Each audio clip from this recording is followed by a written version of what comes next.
চলে এলো আমাদের মোমো। এটার দাম হচ্ছে 100 কত বললো 130 টাকা। 130 টাকা। কাশ্মীরে এসে দীর্ঘক্ষণ খুঁজে খুঁজে এক প্লেট মোমো খেলাম, 10 পিস দিয়েছে। পুকুরের 7:30 বাজে, এখানে এখনো কিন্তু দিনের আলো দেখা যাচ্ছে। গুড মর্নিং, আমি দীপঙ্কর। তো অমরনাথ যাত্রা আজকে আমাদের 11 তারিখ, 11ই জুলাই 2026। আমরা এসেছিলাম অমরনাথ যাত্রার জন্য, কিন্তু আজকে আমাদের যাত্রা ক্যান্সেল করতে হয়েছে।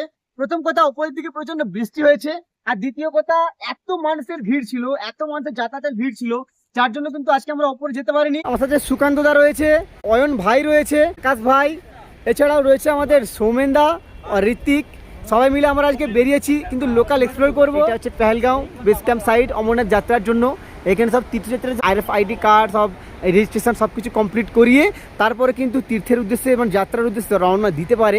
আমরা সেখানেই এসেছি, যেহেতু আজকে আমরা যেতে পারছি না, তার জন্য কিন্তু আমরা আজকে এখানে এসে লঙ্গরখানাতে ব্রেকফাস্ট করে খাওয়া দাওয়া করে আমরা আজকের এখানে বেতাব ভ্যালি, আরু ভ্যালি বা আরও যেসব লোকাল জিনিসগুলো রয়েছে পেহেলগামে, সেসব জিনিসগুলো কিন্তু আমরা মানে ঘুরবো, লোকাল সাইট সিনিংগুলো এক্সপ্লোর করবো। ওই সামনে কালকে আমরা ওইখান থেকে RFID কার্ড বানাতে গেছিলাম, সামনেটাই আমাদের বেস ক্যাম্প।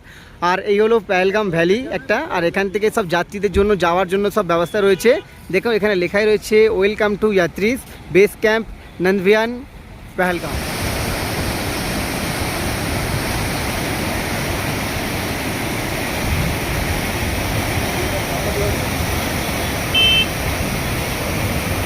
হলো আমাদের RFID কার্ড, আর এই হলো এখানে ভিউ। এখান থেকে আমরা আপাতত RFID কার্ড দেখি এখানে লঙ্গরখানায় হাই সিকিউরিটি ভাই চেক করে তারপরে আমরা এখানে ভেতরে ঢুকেছি। এখানে ভেতরে ঢুকে তারপরে খাবার খাবো, সব কিছু চেকিং করিয়ে এখানে সব কিছু ভেতরে আমরা মার্কেটিং এসেছি। এখানে তোমরা কিন্তু মোটামুটি যাদের ট্রেকিং শু, পঞ্চস বা যাদের কোনো ইকুইপমেন্ট লাগবে, বাবাকে দর্শন করতে যেতে যে চড়াই যে লাগবে, সেসব ইকুইপমেন্টগুলো তোমরা কিন্তু এই মার্কেটেই পেয়ে যাবে। ভাই তোর কিছু নেওয়ার রয়েছে? হ্যাঁ, একটা উইন চিটার নেবো একটা, আর আমাকে একটা প্যান্ট নিতে হবে।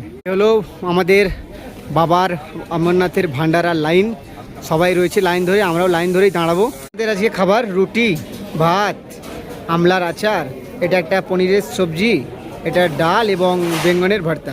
দাদা এখানে বড় বড় কিন্তু রুমালি আর ওখানে তন্দুরি হচ্ছে এই ভান্ডারাতে। আমরা প্রথম এখানেই খাবো ভেবেছিলাম, কিন্তু তখন এটা চালু হয়েছিল না বলে আমরা গিয়ে খেলাম ওই ভান্ডারাটাতে। এখন এখানে দেখো এই এত বড় বড় রুমালি কিন্তু রেডি হচ্ছে।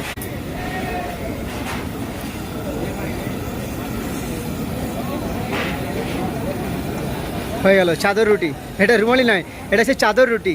পরপর অনেকগুলো ভান্ডারা লেগে আছে, আর বিভিন্ন ভান্ডারায় বিভিন্ন রকম খাবার দিচ্ছে। কোথাও ধোকলা দিচ্ছে, কোথাও তন্দুরি, কোথাও চাদর রুটি, কোথাও ভাত, ডাল, রাজমা, চাওয়াল, ধোকলা সব রকম দিচ্ছে। কিন্তু সব জায়গাতেই খাবার খুব টেস্টি এবং ভালো। 12টার পর থেকে শুরু হয়ে গেছে, তাই আর কোথাও ভিড় নেই, যে যেখানে পারে বসে খাচ্ছে। কিন্তু আমি যেটা খাবো খুঁজছিলাম সেটাই পেলাম না। সেটা হলো একটু ডেজার্ট, মানে আমাদের বাঙালিদের একটু মিষ্টি প্রিয়, কিন্তু সেই মিষ্টি আর কোথাও খুঁজে পেলাম না। গোটা ঘুরে ঘুরে দেখলাম সব ভান্ডারাতে। বাঙালি মিষ্টি তো নেই, গুজরাটি মিষ্টি আছে, ধোকলা, চাটনি আছে, খুব সুন্দর চাটনি। কেমন খেলে বলো? হেভি সুন্দর খাবার, কারণ ছিল না, নিরামিষ খাবার নিরামিষ খাবার সুন্দর খাবার, একদম সত্যি। ভোলে বাবা কি জয় জয়, বলে কি জয়। সুকান্তদা বললো যে ভান্ডারাতে খেয়েছি, কিন্তু সেটা আমরা সম্পূর্ণ ভান্ডারাতে যারা করেছেন ওনারা ফ্রিতে করছেন, কিন্তু সুকান্তদা বললো খালি হাতে খাওয়াটা ঠিক না, তাই উনি দান পাত্র হতে আমাদের কিন্তু কিছু দান করলেন। ভাবলাম একটু হজম করে নি, সবাই ধোকলা গিয়েছে আর আমি ট্রাই করছি ছাঁচ, কারণ এটা গেলে হজম হবে। আমি এখন রয়েছি কিন্তু আমার এই যে মার্কেট, আমরা ভান্ডারাতে খাওয়া দাওয়া করে এলাম, আর এইখানে কিন্তু পুরো যে অমরনাথ যাত্রীদের জন্য যে টেন্ট, এখানে কিন্তু সব শরণার্থীরা বা যাত্রীরা এখানে এসে কিন্তু রাত্রে থাকে, যারা হোটেল নেয় না, কিন্তু এই টেন্ট ক্যাম্পাস, এখানে কিন্তু সব টেন্ট ক্যাম্পাস রয়েছে, এখানেই কিন্তু সবাই থাকে। ঠিক আছে, আমার বন্ধুরাও কিছু এসেছিলো, তারাও কিন্তু এখানে ছিল, এখানে সবাই কিন্তু থাকে। আর এখানে এরিয়াটা জুড়ে কিন্তু অনেক টেন্ট রয়েছে, যারা যাত্রীরা কিন্তু দর্শন থাকতে পারবে। তারপরে এখান থেকে তাদের পেহেলগাঁও দিয়ে যারা যাচ্ছে, তারা কিন্তু যেখান থেকে তাদের যাত্রা শুরু করতে পারবে।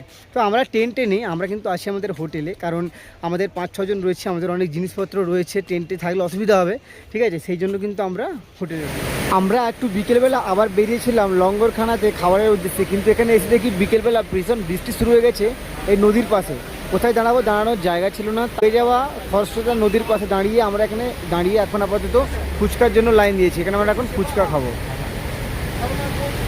গিয়েছিলাম ভাই। এখন এখানে এত রকম বৃষ্টি চলছে ভাই, পেহেলগামে ভীষণ পরিমাণে বৃষ্টি হচ্ছে, পুরো আমরা আটকে পড়েছি। বাইরে বৃষ্টি হেঁটে যখন চলছে, বৃষ্টি হচ্ছিল প্রচন্ড জোরে, মানে এখনো হচ্ছে। 150 টাকায় 2টো রেনকোট দিচ্ছিল, আমরা এখন এলিয়েন হয়ে গেছি রেনকোট পরে। নিয়েছি আমরা, অবতার চেঞ্জ। যাচ্ছি কোথায়? पहलगाम मार्केट पहलगाम मार्केटे যাচ্ছি ভাই এখানে দাঁড়িয়ে থেকে बारिश আমাদের हो जाए बाहर आ जाए कुछ भी हो जाए घूमना नहीं छोड़ना है बस একদম घूमना है আর সবথেকে বড় কথা এখানে আমরা দাঁড়িয়েছিলাম দাঁড়িয়ে আমাদের খরচা হয়ে গেল ভাই 150 টাকার মতো খরচা হয়ে গেল শুধু খাবার খেতে খেতে। এই হলো পেহেলগাঁওয়ের স্পট বা ফটো জোন। এইটা ফেসবুকে ভিডিওতে সোশ্যাল মিডিয়ায় প্রচুর দেখতাম, আমি জানতাম না জানিস যে এটা এখানে রয়েছে বলে। হ্যাঁ, আমার জানতাম না, রাস্তায় যাচ্ছিলাম হেঁটে হেঁটে মার্কেটে দেখতে পেলাম একদম এইটা। সবাই এখানে ফটো তুলছে, আমরাও একটা তুললাম। আর ভাই বিকেল তো এখন কটা বাজে, এখন মনে হয় 7:30 বেজে গেছে। 7:30 বাজে, এখানে এখনও কিন্তু দিনের আলো দেখা যাচ্ছে, যেটা কিন্তু আমাদের কলকাতায় দেখা যায় না এতক্ষণ, সেখানে অন্ধকার ঘুটঘুটে। এটা হচ্ছে আমাদের পুরো একদম বাস স্ট্যান্ড, যেটা কিন্তু আমাদের মানে পেহেলগাঁও থেকে চন্দনবাড়ি যাওয়ার যে যাত্রীদের জন্য যে যাত্রা শুরু হবে তার জন্য কিন্তু এটা পুরো বাস স্ট্যান্ড। কত বাস এখানে দাঁড়িয়ে আছে। সকালবেলা গিয়েছিলাম আমাদের যে মানে ক্যাম্প সাইটের ভেতরের মার্কেট, সেখানে গিয়েছিলাম। আর এখন আমরা যাচ্ছি এসেছি কিন্তু আমাদের পেহেলগাঁও মার্কেট, এখানে যাবো। এখানে গিয়ে আমাদের কিছু কেনাকাটা আছে, সেগুলো কেনাকাটা করবো, দেখি মার্কেটটা ভালো করে ঘুরে দেখি।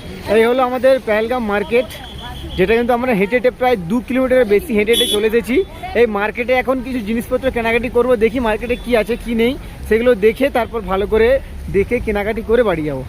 পাহাড়ে এসেছি আর মোমো খাবো না সেটা হতেই পারে না। সব থেকে বড় কথা, মোমো কোথাও পাচ্ছিলাম না কাশ্মীরে এসে। পাহাড়ি এলাকায় এসেছি কিন্তু মোমো পাচ্ছিলাম না। শেষমেশ এখানে কিন্তু 1 প্লেট আমরা এখানে একটা মোমোর দোকান খুঁজে পেলাম, তাই জন্য এখানে একটা মোমো নিচ্ছি। চলে এলো আমাদের মোমো, এটার দাম হচ্ছে 100 কত বললো 130 টাকা 130 টাকা, 10 পিস থাকবে, কিন্তু সাইজ একদম ছোট ছোট। আর ভেজ মোমো একদম হয়তো দেখতে বিচ্ছিরি, কিন্তু খেতে কেমন হয় দেখা যাক। কাশ্মীরে এসে দীর্ঘক্ষণ খুঁজে খুঁজে 1 প্লেট মোমো খেলাম, 10 পিস দিয়েছে, পুকুরের মতো শুধু মোবাইল ডাল। যে 130 টাকা নিয়েছি, যদি একটু বড় সাইজ বা যদি ঠিকঠাক থাকতো তাহলে মনে হয় বলতাম যে ভালো। ভাই যদি মোমো খেতে হয় দার্জিলিং কেচাপটাও দিয়েছে তো 1 কাপ জলে 2 ফোঁটা কেচাপ একদম, যদি মোমো খেতে হয় তাহলে মানালি আর দার্জিলিং। গ্যাংটক। তারপরে আমরা এখন চলে এলাম রাত্রের লঙ্গরে। এখানে দিচ্ছে আমাদের একটা পোলাও খাওয়ার অপশন ঠিক করলাম, এখানে পোলাও টোলাও করে দিচ্ছে। বাটি নে বাটি নে।